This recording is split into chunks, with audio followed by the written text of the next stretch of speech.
Assalamualaikum warahmatullahi wabarakatuh. Perkenalkan kami dari kelompok 7. Di sini kami akan mempresentasikan hasil diskusi kami mengenai pendapatan.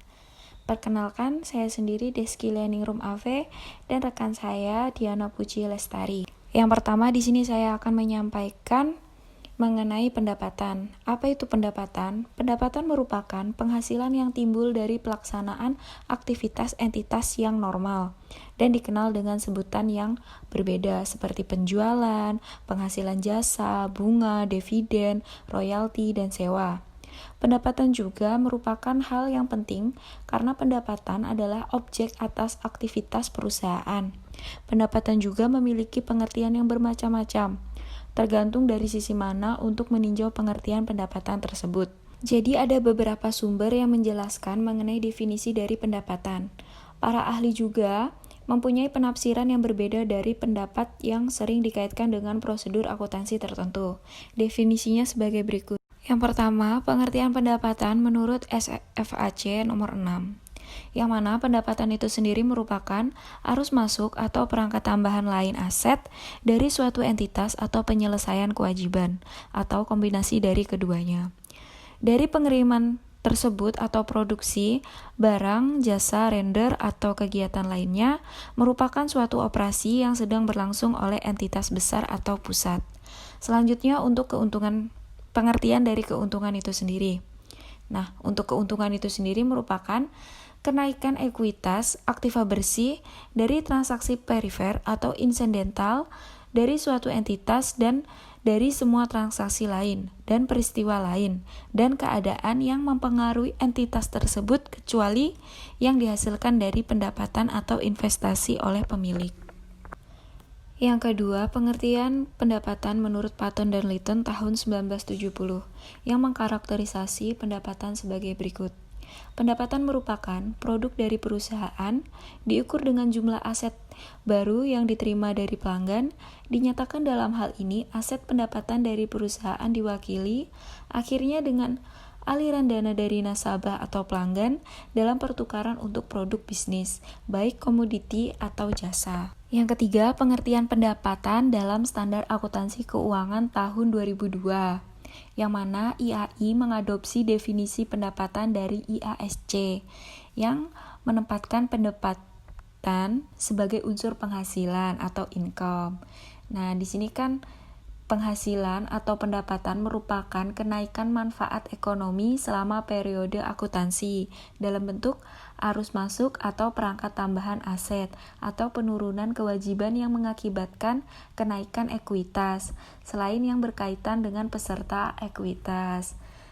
Nah, untuk definisi penghasilan atau pendapatan itu sendiri timbul dalam rangka kegiatan normal perusahaan dan disebut dengan berbagai nama yang berbeda, termasuk penjualan, biaya, bunga, dividen, royalti, dan sewa. Nah, untuk keuntungan itu sendiri merupakan item atau barang-barang lainnya yang memenuhi definisi dari penghasilan dan mungkin atau tidak mungkin timbul dalam perjalanan dari aktivitas normal perusahaan. Keuntungan itu sendiri merupakan kenaikan manfaat ekonomi dan dengan demikian tidak berbeda dengan pendapatan. Jadi antara keuntungan dan pendapatan itu tidak berbeda jauh untuk artinya sendiri. Maka dari itu, mereka tidak dianggap sebagai elemen yang terpisah dalam kerangka ini. Dan yang terakhir, pengertian pendapatan menurut APB tahun 1970 yang mendefinisikan bahwa pendapatan merupakan peningkatan aset atau penurunan kewajiban yang diakui dan diukur sesuai dengan prinsip akuntansi yang berlaku umum, bahwa hasil dari jenis-jenis kegiatan laba diarahkan dari perusahaan yang dapat mengubah pemilik ekuitas itu sendiri. Jadi, dari beberapa definisi di atas, dapat didaftar karakteristik atau kata-kata kunci yang membentuk pengertian pendapatan dan untung. Yang membentuk pengertian pendapatan adalah yang pertama, aliran masuk atau kenaikan aset. Yang kedua, kegiatan yang mempresentasi operasi utama atau sentral yang menerus. Yang ketiga, pelunasan, penurunan, atau pengurangan kewajiban. Yang keempat, suatu entitas. Yang kelima, produk perusahaan. Yang keenam, pertukaran. Yang ketujuh, menyandang beberapa nama atau mengambil beberapa bentuk. Dan yang terakhir, mengakibatkan kenaikan ekuitas atau untung. Selanjutnya, dari beberapa karakteristik yang sudah saya sebutkan di slide sebelumnya, di sini saya akan menjelaskan mengenai aliran masuk atau kenaikan aset. Menurut Paton dan Lytton, tahun 1970 yang menyebutkan bahwa aset itu sendiri dapat bertambah karena berbagai transaksi, kejadian, atau keadaan sebagai berikut. Yang pertama, adanya transaksi pendanaan, yang mana transaksi pendanaan itu berasal dari kreditor dan investor. Yang kedua, adanya laba yang berasal dari kegiatan investasi, misalnya saja dari penjualan aset tetap, surat berharga, segmen bisnis, dan anak perusahaan. Yang ketiga, adanya hadiah, donasi, atau temuan. Yang keempat, revaluasi aset yang telah ada. Dan yang terakhir, penyediaan dan atau penyerahan produk. Bisa saja produk itu produk barang atau produk jasa. Selanjutnya, untuk disebut sebagai pendapatan, aliran aset masuk adalah jumlah rupiah kotor, yang mana FASB mengisyaratkan jumlah kotor dengan menyatakan bahwa pendapatan adalah jumlah rupiah yang datang dari penyerahan produk atau pelaksanaan jasa. IASC juga menunjuk jumlah kotor dengan menyebutkan bahwa jumlah rupiah pendapatan dapat berupa penjualan, imbalan jasa, bunga, dividen, royalitas, dan sewa. Untuk pendefinisian pendapatan, sebagai kenaikan aset merupakan pendefinisian dengan konsep aliran masuk, yang mana konsep ini mempunyai kelemahan, karena dalam konsep ini, pendapatan dianggap baru ada setelah transaksi penjualan terjadi. Jadi dengan kata lain, pendapatan itu sendiri timbul karena peristiwa atau transaksi pada saat tertentu dan bukan karena proses selama satu periode tersebut. Selanjutnya, kelemahan lain adalah dari definisi yang dapat mengacaukan pengukuran dan penentuan saat pengakuan dengan proses penciptaan pendapatan. Yang mana IAI harus membatasi bahwa kenaikan aset tersebut adalah yang menaikkan ekuitas kecuali yang berasal dari transaksi dengan pemilik. Jadi konsep kenaikan aset ini mengalami masalah dalam hal aliran masuk, yang mana berupa pembayaran di muka yang berasal dari pelanggan. Walaupun pembayaran semacam ini merupakan bagian dari operasi utama perusahaan, tetapi pada kenyataannya, aliran masuk tersebut tidak atau belum dianggap pendapatan. Karakteristik selanjutnya adalah operasi utama berlanjut. Telah dijelaskan di atas tadi mengenai aliran masuk atau kenaikan aset, bahwa tidak semua kenaikan aset dapat membentuk suatu pendapatan. Jadi kegiatan utama atau sentral yang menerus atau berlanjut merupakan karakteristik yang membatasi kenaikan yang dapat disebut sebagai pendapatan itu sendiri. Nah, untuk kenaikan aset itu harus berasal dari kegiatan operasi dan bukan kegiatan investasi dan pendanaan. Maka dari itu, kegiatan operasi ini diwujudkan dalam bentuk memproduksi dan mengirimkan berbagai barang kepada pelanggan atau menyerahkannya dalam berbagai jenis jasa. Nah, untuk pengertian operasi utama, itu sendiri menunjukkan kegiatan sebagaimana pengertian operasi dalam klasifikasi kegiatan yang membentuk suatu statement aliran kas, yaitu operasi, investasi, dan pendanaan. Akan tetapi, pendapatan atau untung yang tidak berasal dari operasi utama dengan sendirinya dapat disebut sebagai pos non-operasi. Untuk selanjutnya, operasi dan non-operasi. Produk yang dihasilkan secara tidak rutin atau insidental sering dianggap sebagai pos pendapatan non-operasi dan dipisahkan penyajiannya. Pembedaan memang perlu, tetapi mengklasifikasinya sebagai non-operasi dapat menyesatkan dalam pengukuran kinerja atau daya melaba perusahaan. Perusahaan dijalankan dalam jalinan ekonomik berbagai faktor yang sangat kompleks dan biasanya sangatlah sulit untuk memisahkan antara pengaruh perubahan harga dan kondisi lainnya dari hasil kegiatan operasi dalam arti sempit. Lagi pula kan pengelolaan perusahaan meliputi usaha yang untuk mengendalikan perusahaan terhadap pengaruh berbagai faktor secara keseluruhan. Di sini juga Patten dan Litton berpendapat bahwa pemisahan laba atau rugi sebagai pos operasi dan non-operasi hanya dapat dibenarkan kalau saja laba atau rugi sebagai pos operasi tersebut benar-benar luar biasa dan berkaitan dengan tujuan perusahaan utama yang hanya secara kebetulan. Jadi istilah non-operasi itu kurang deskriptif untuk pengklasifikasian beberapa pendapat atau untung yang sebenarnya masuk dalam pengertian operasi dalam arti luas. Jadi apabila tidak bersifat luar biasa, maka pos-pos tersebut lebih tepat dilaporkan sebagai pendapatan lain-lain dan untung atau other revenue and gains. Selanjutnya, penurunan kewajiban. Nah, penurunan kewajiban ini dapat terjadi apabila suatu entitas telah mengalami kenaikan aset sebelumnya. Misalnya saja, menerima pembayaran di muka dari pelanggan. Maka penerimaan ini bukan merupakan pendapatan. Mengapa? Karena perusahaan belum melakukan prestasi yang menimbulkan hak penuh atas aset yang diterima. Maka dari itu, jumlah rupiah yang diterima biasanya diperlukan sebagai pendapatan terhak atau biasa disebut pendapatan tangguhan yang statusnya adalah kewajiban. Sampai ada prestasi dari perusahaan berupa pengiriman barang atau pelaksanaan jasa. Nah, dari pengiriman barang atau pelaksanaan jasa tersebut akan mengurangi kewajiban yang menimbulkan pendapatan.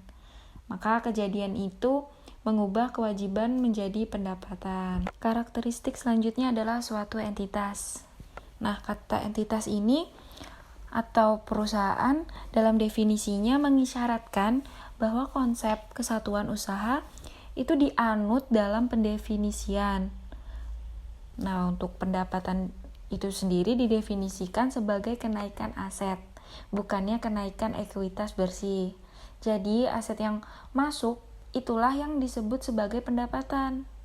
Nah, aset tersebut dikuasai oleh suatu perusahaan, tetapi karena hubungan perusahaan dengan pemilik merupakan hubungan utang piutang, maka pada saat aset naik sebagai pendapatan utang, perusahaan kepada pemilik juga naik dengan jumlah yang sama pula.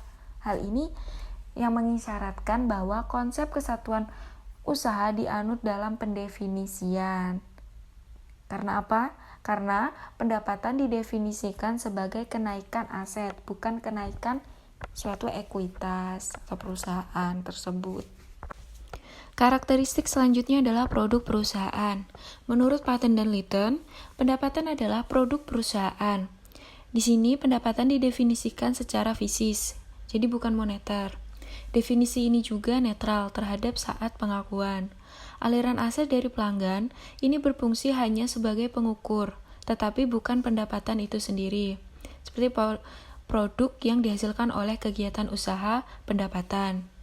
Jadi pengertian semacam ini sesuai dengan konsep upaya dan capaian, yaitu pendapatan merupakan capaian upaya produktif suatu perusahaan tersebut. Jadi dengan pengertian ini, pendapatan terbentuk atau terhimpun secara bersamaan dengan kegiatan produktif tanpa harus menunggu kejadian atau saat penyerahan produk kepada pelanggan.